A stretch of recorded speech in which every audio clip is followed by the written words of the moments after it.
एक एक व्यक्ति के रोम रोम में शिव गुरु बैठा है, एक एक व्यक्ति के रोम में वो शिव बैठा है, उसका दया भाव बैठा है, दया की उसकी इच्छा बैठी है। जिस तरह से उसकी सृष्टि की इच्छा से हम आप सृष्ट होते हैं, उसी तरह उसके साथ चलती है उसकी अनुग्रह शक्ति, साथ चलता है उसका दया भाव।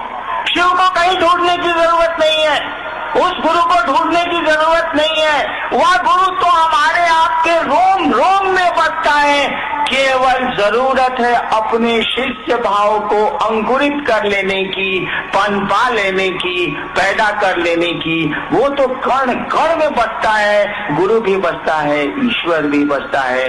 मतलब ये है कि आप हम चाहते क्या है, प्रयोजन हमारा आपका क्या है। जैसा हमारा आपका भाव होगा वैसे परिणाम आवेंगे। भाव के अनुरूप ही हमको आपको मित्रता करना चाहिएगा तो मित्र का परिणाम आवेगा, मित्रता नहीं करिएगा तो मित्रता का परिणाम नहीं आवेगा। आगे शिष्य परिवार, आप गुरु भाई ने शिव तत्व या गुरु तत्व में विभेद जाने की जिज्ञासा की है, वहीं तंत्र में शिव गुरु की क्या अवधारणा है, इसे जानना चाहा है देवा प्रसाद सिंह बेगूसराय ने। देखिए, शिव और शिव गुरु की व्याख्या तो अभी हमने की, सवाल का उत्तर हो गया। तंत्र में शिव की क्या स्थिति है, क्या बोल रहे हैं? तंत्र में शिव गुरु की अवधारणा, तंत्र में शिव गुरु की अवधारणा समझ लीजिए। तंत्र शब्द का अर्थ क्या होता है? देखिए, आपने शिव को गुरु माना है, नहीं भी माना है तो हम आप आदमी हैं, अपनी बुद्धि का हमको आपको प्रयोग करना चाहिए। कपड़ा कीने जाइए हमनी का तो कहिले कि 2 रुपया घटावा हो, 5 रुपये 50 रुपये के सौदे में तो हम लोग सौदेबाजी करते हैं। और जहाँ ईश्वर की बात है, गुरु की बात है, थोड़ा भी ध्यान नहीं देते।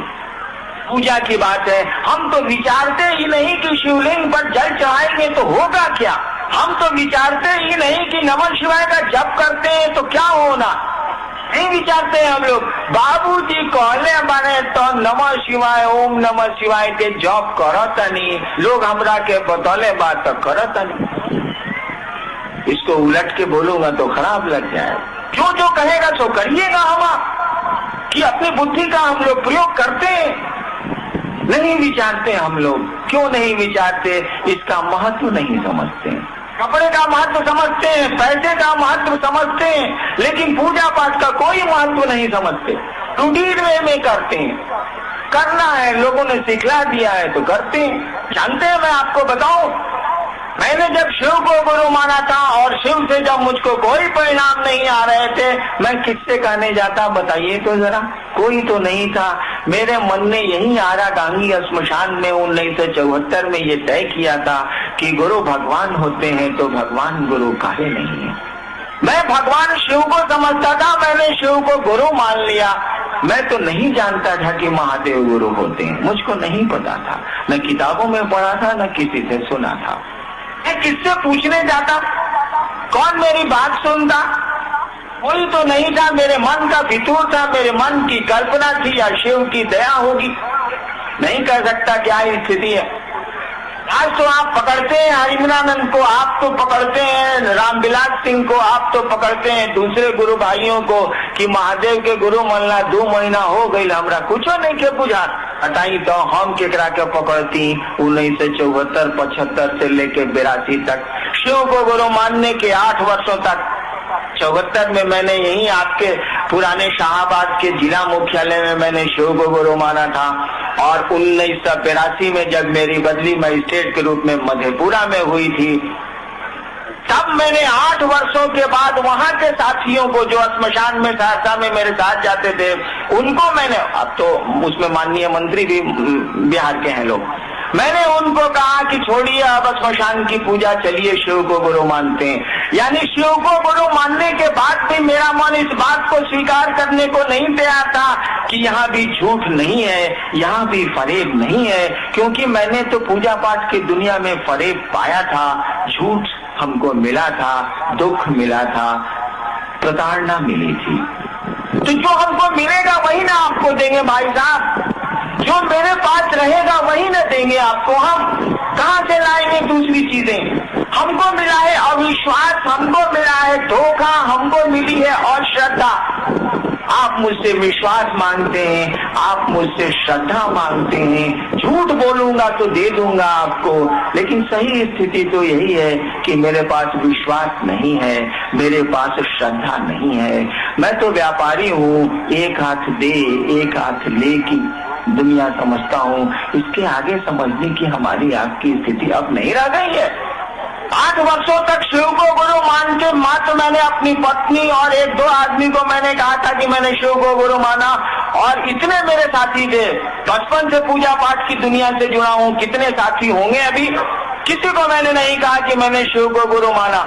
जो मेरे साथ श्मशान जाते थे, जब मैं मजिस्ट्रेट हुआ छपरा में, तो वहाँ के हेड ऑफ डिपार्टमेंट थे शशिभूषण वर्मा साहब। बचपन में मैं उनके साथ जमालपुर की घाटियों में साधना करता था, वहीं वो हेड थे और मैं वहीं डिप्टी कलेक्टर होके गया था। 1978 की बात है ये। रात भर हम और शशिभूषण वर्मा साहब रहते थे श्मशान में, वहीं छपरा में नदी के किनारे। अभी उनको मैंने नहीं कहा कि मैंने शिव को गुरु माना, इसीलिए कि मुझको लगता था कि यहाँ भी फरेब है, यहाँ भी झूठ है। मेरे पास था फरेब, मेरे पास था झूठ, मैं कहाँ से लाता विश्वास? गुरु के पास जाने के लिए विश्वास की जरूरत नहीं है, गुरु के पास जाने के लिए श्रद्धा की जरूरत नहीं है। हम लोग तो बचपन में स्कूल में पढ़े हैं, हमारे आपके बच्चे भी विद्यालय में पढ़ते हैं। जब पहली बार हम आप विद्यालय गए थे या पहली बार अपने बच्चों को विद्यालय भेजते हैं, जाने का मन करता था क्या विद्यालय?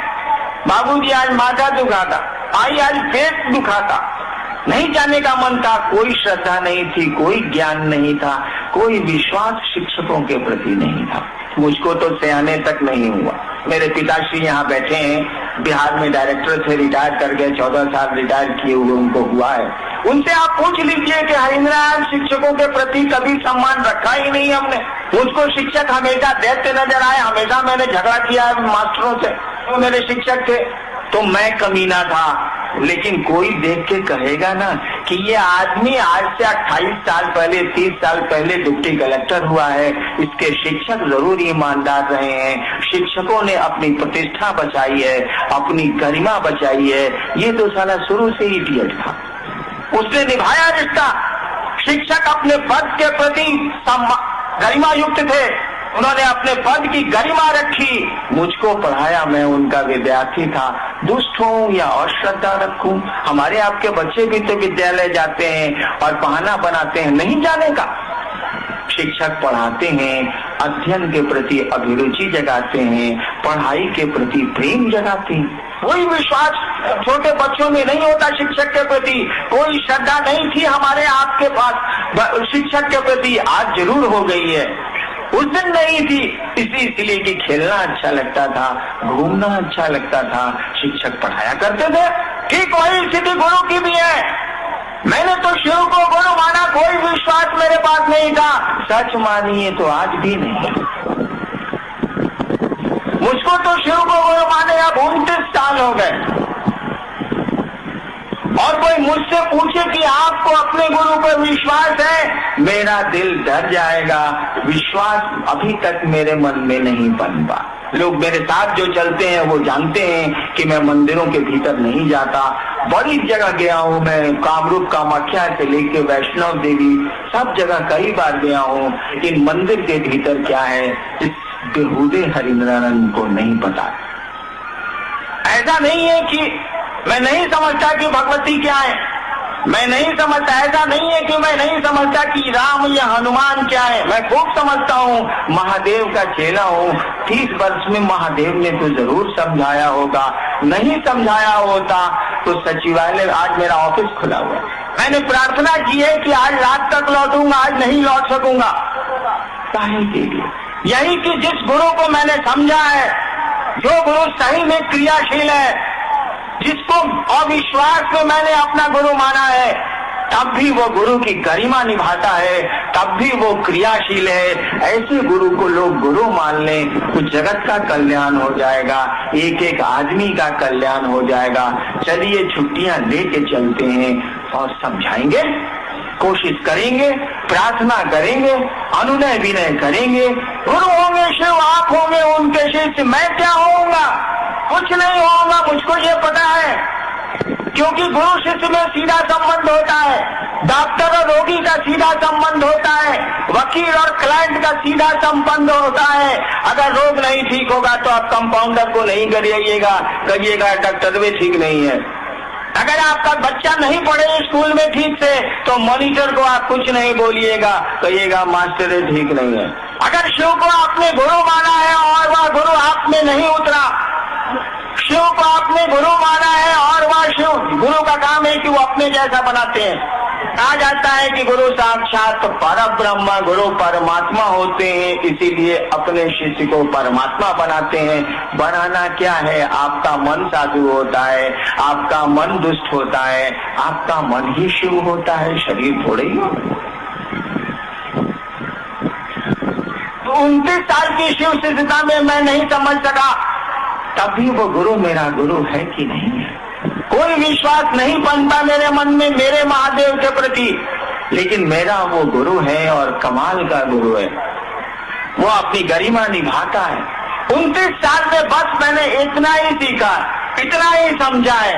फिल्म का वो गीत याद करिए, आपकी इनायतें आपके करम, आप ही बताएं कैसे भूलेंगे हम। इतना ही मैंने समझा है, आपकी इनायतें आपके करम, आप ही बताएं कैसे भूलेंगे हम। ये मेरे मन ने समझा है कि वह मेरा गुरु मुझको जरूर मानता है, हम किसको कितनी देर मानते हैं। बेटे को 25 साल बेटा माना है, आज दुश्मनी हो गई। बाप को 25 साल बाप माना है, संपत्ति के लिए झंझट हो गया। पत्नी को पत्नी माना है, तलाक होते हैं कि नहीं होते हैं। दुश्मन को दुश्मन माना है, दुश्मनी दोस्ती में बदलती है कि नहीं बदलती है। हमारा आपका मानना कितनी देर चलता है।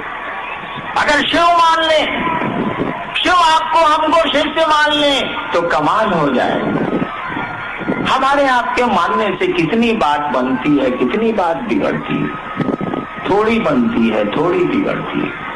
और इसीलिए कहा हम लोगों ने कि शिव को आपने गुरु माना है, उनसे दया मांगिए, उन्होंने जो कहा है करने की कोशिश करिए। उन्होंने तो कुछ नहीं कहा, कहा कि तुम किसी जगह के रहने वाले हो, किसी जात किसी धर्म के हो, केवल तुमको इंसान होना चाहिए, तुम मुझको गुरु मान सकते हो, मैं गुरु हूँ, और कुछ नहीं करना है, ड्रॉप करना है। जब तुमसे नहीं हुआ है, जब करके तो इंसानियत आज समाप्त हो रही है, जब के परिणाम कहाँ आ पा रहे हैं। जब गलत नहीं है, हमको आपको जब करने कोई सिखलाता ही नहीं है, गुरु न सिखलाते हैं। भाई मुरलीधर श्रीवास्तव अवकाश प्राप्त शिक्षक नवानगर ने प्रश्नों की झड़ी लगा दी है।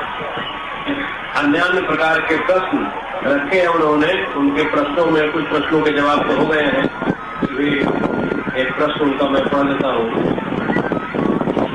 समुद्र मंथन से लक्ष्मी जी की प्राप्ति हुई,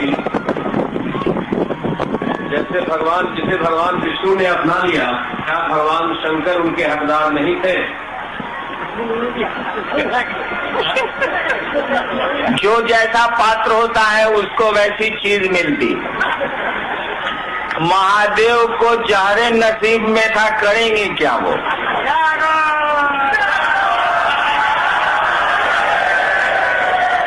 परिणाम क्या निकला? मान सहित विष खाई के, मान सहित विष खाई के शंभु भये जगदीश। जगत के ईश हो गए वो। आप ही बोलते हैं, मैं तो नहीं बोलता, कि वो महादेव हैं, महेश हैं, अघोरेश्वर हैं, मृत्युंजय हैं। ये कोई हमारी बात है? ये तो बड़ी पुरानी बात है। आप कितनों कष्ट में चले जाइए, आपको मार्केट घेरे हुए, किसी पंडित, मैं खुद ज्योतिषी रहा हूँ, किसी पंडित के पास आप चले जाइए, किसी ज्ञानी ज्योतिषी के पास चले जाइए, वो सुग्गा रखता हो रोड पर तो, या हवाई जहाज में चलने वाला लब्ध प्रतिष्ठित कोई ज्योतिषी है तो आपके जन्म कुंडली को देख के जब वो देखेगा कि काल सर्प योग आ गया, जब वो देखेगा कि 1-2 ग्रह वक्री नहीं हुए, 6-6 ग्रह वक्री हो गए, तब वो आपको सूर्योपासना और शनि की उपासना नहीं बतलाएगा, तब वो सुंदरकांड और बजरंग बली की उपासना नहीं बतलाएगा, कहेगा कि मंगल भी वक्री है, शुक्र भी वक्री है, सूर्य भी नीच के हो गए हैं, केतु की दृष्टि बड़ी खराब आप पर है, राहु तो साला ऐसे ही छितराया हुआ। तो क्या कहते हैं पंडित आपको? जाइए नमः शिवाय का जप करा लीजिए, जो उनको मालूम है। जाइए ओम नमः शिवाय का जप करा लीजिए। जाइए बनारस में रुद्राभिषेक करा लीजिए। जाइए पार्थिव शिवलिंग का पूजन करिए। जाइए महामृत्युंजय का जप करिए। जान लीजिए आप पर जब विशेष मार्केश गिरता है तो कोई भारतवर्ष का ज्योतिषी आपको न भगवती के पास भेजेगा, न आपको दूसरे आराध्य के पास भेजेगा, न किसी ग्रहों की पूजा बतावेगा। सीधे कहेगा कि आप सुनिए महादेव की पूजा करिए अथवा कराइए, कोई उपाय नहीं है। कितने ग्रहों को शमित करिएगा, कितने देवताओं को मनाइएगा, चले जाइए महादेव के पास। बात कितनी बिगड़ती है, कितनी बनती है, ये तो मुझको नहीं मालूम, लेकिन आज तक का इतिहास यही है। अरे समुद्र मंथन में क्या हुआ था ये तो मुझको नहीं मालूम। न मैं विंध्य पर्वत था, न तक्षक नाग था, वासुकी नाग था, और न देवताओं के समय में देवताओं के साथ था। पता नहीं महादेव के साथ होऊंगा या नहीं होऊंगा, लेकिन क्या होऊंगा, उनसे क्या हिस्सा बांटता, वो तो जहर पी के रह गए थे। जहर में हिस्सा हम लोग क्या लेंगे आगे।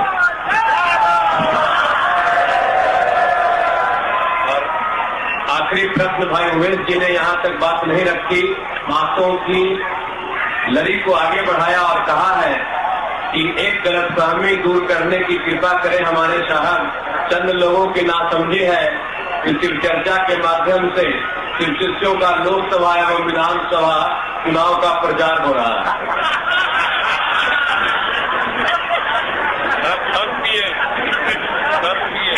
आप एक बात जान लीजिए, हम लोग महादेव के चेला हैं, शिव हमारे गुरु हैं। जैसा गुरु होता है वैसा शिष्य होता है, यही नियम है। हम जो कहते हैं तो करते हैं।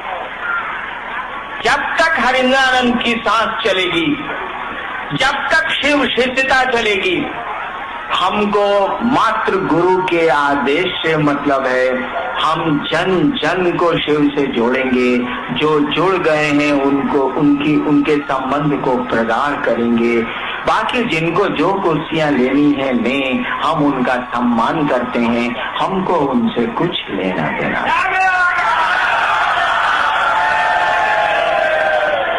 हमारे लिए हमारे गुरु का आदेश सब कुछ है।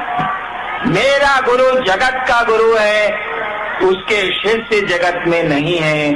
हम लोग उस जगत गुरु को लोगों का गुरु बनाएंगे, यही संकल्प है हमारा। यही संकल्प लेके जिंदा हैं हम लोग, यही संकल्प लेके दुनिया से जाएंगे।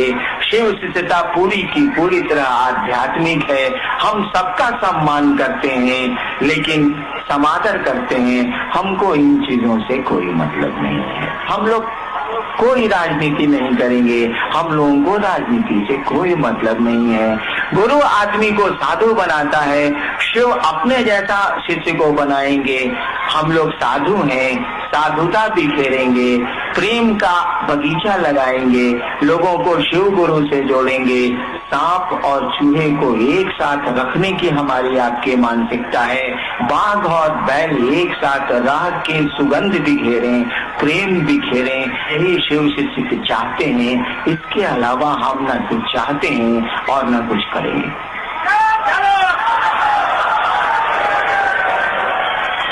नवानगर की ये शिव गुरु परिचर्चा अक्सर जिले के लिए आयोजित तो पूरी मानवीय सृष्टि के लिए है ये चर्चा। आसमान के लोगों को भी निमंत्रण हम लोग देते हैं हर कार्यक्रम में। आप आए, इस भयानक ठंड में आए। कुछ मेरे साथ लाचारी है, इसीलिए इतनी ठंड में भी मैं कार्यक्रम करता हूँ। नौकरी अगर छूट जाएगी करूंगा कार्यक्रम, लेकिन 10 से 5 करूंगा। तब गर्मी में क्यों नहीं करूंगा, अच्छे मौसम में क्यों नहीं करूंगा। बड़ा कष्ट होता है हमारी माँ बहनों को, भाइयों को, लोगों को। विवशता है, इसीलिए हर साल मैं दिसंबर के अंत में करता हूँ, क्योंकि सरकार 2 दिनों की छुट्टी देती है।